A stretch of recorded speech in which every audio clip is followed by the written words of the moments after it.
listen to our community. We have to listen to people that are being marginalized, that are being pushed out, so that they can be heard, so that we know how we can best step in. And then just the practice of making sure that our doors are open and that we're welcoming, we're loving, and that we're accepting of all people.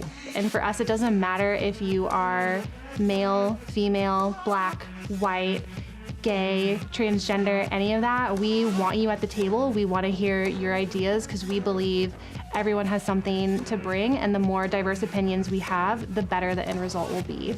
I think our isms and our phobias are important to address because they separate us from people who might have something in common with us. They keep us from better relationships, and they keep us from fully understanding our own culture. A really important issue facing people today is discrimination. My generation is taught inclusion the same way the older generations were taught what they were taught.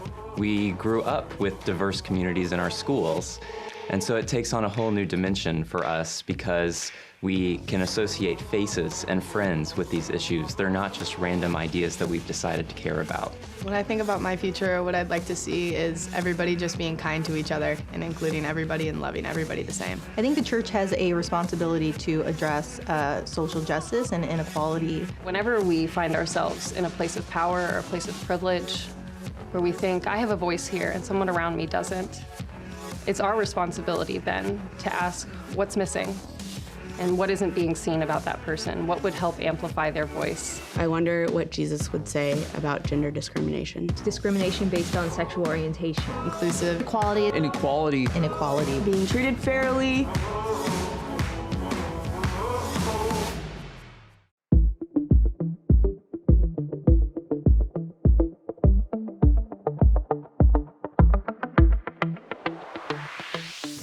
Mark, I love that set of interviews with Gen Z and Millennials. I loved every single week of it. But the one that really jumps out at me from what we just saw was the guy who says, these aren't just issues for us. These are friends and faces. These are real people.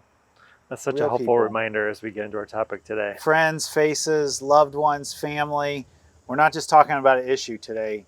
We're talking about real people. Real people that we know. Think about like how diverse things were growing up for you and for me. Yeah. And it was so my kids are so different. You know, I live in Holt in the suburbs of Lansing, and this is not where you'd expect tons of diversity. But here's a picture of my oldest son. So by the way, he starts middle school tomorrow when we're filming this. That's fun. But here's a picture of his kindergarten bus stop. Whoa, look at that. I mean, look at this. He's the only white kid there. This is the suburbs of Lansing. I mean, it's amazing. There's been a whole shift here. My childhood wasn't like this. No, neither was mine. I mean, so I grew up in the suburbs in Grand Rapids, and my upbringing was just surrounded by white people. And I think of how different my son's experience is. So my oldest son, Drew, he's now a sophomore in high school. And he has a way more diverse group of friends than I've ever had. People of different ethnicities, different races. There are even some kids whose families come from different countries here to the United States. Wow. His experience is totally different than mine. This whole thing reminds me of like the question that God asked to Jesus, who's my neighbor? Yes. In this classic parable, the story of the Good Samaritan, where this religious leader, lawyer comes up to Jesus and says, you know, what are the greatest commandments? Jesus says, love God with everything you got and love your neighbor as yourself. And the guy says, well, who's my neighbor? Mm-hmm. And Jesus tells this amazing story of the Good Samaritan. Yeah. There's You've never been to church, you probably heard of the Good Samaritan. Yeah. You don't even have to be a Christian follower of Jesus to be familiar with this or appreciate the ethic in it.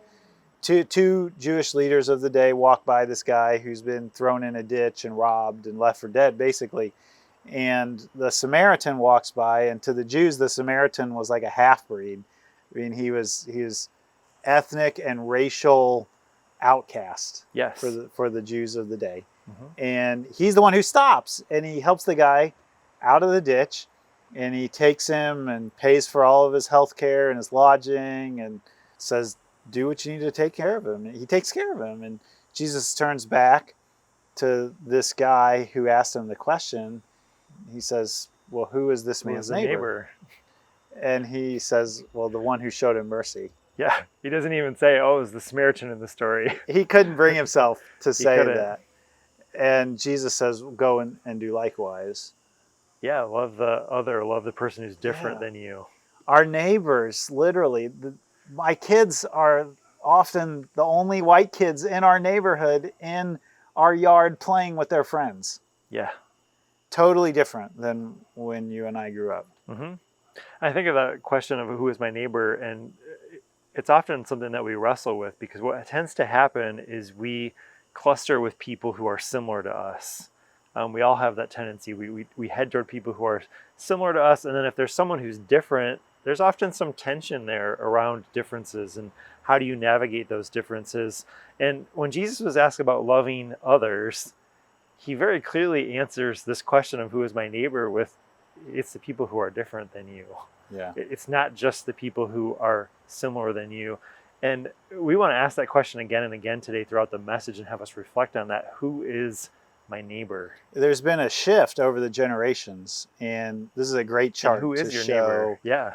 the diversity or There's lack just this thereof. incredible progression from generation to Yeah, generation. Gen Z. And my kids are maybe even, whatever the next new generation is. Yeah. And the U.S. Census data that just came out showing, that whites are going to be less and less. Yeah. Non-whites are going to eventually be the majority in the United States. Mm-hmm. And our neighbors are changing. And the thing is, Gen Z and my kids think this is a good thing. It's a great thing. It's a good thing. Yes. Yeah. They do. So we've got a question for you. What was the diversity of your neighborhood, your school, your friends growing up? Let's talk about that.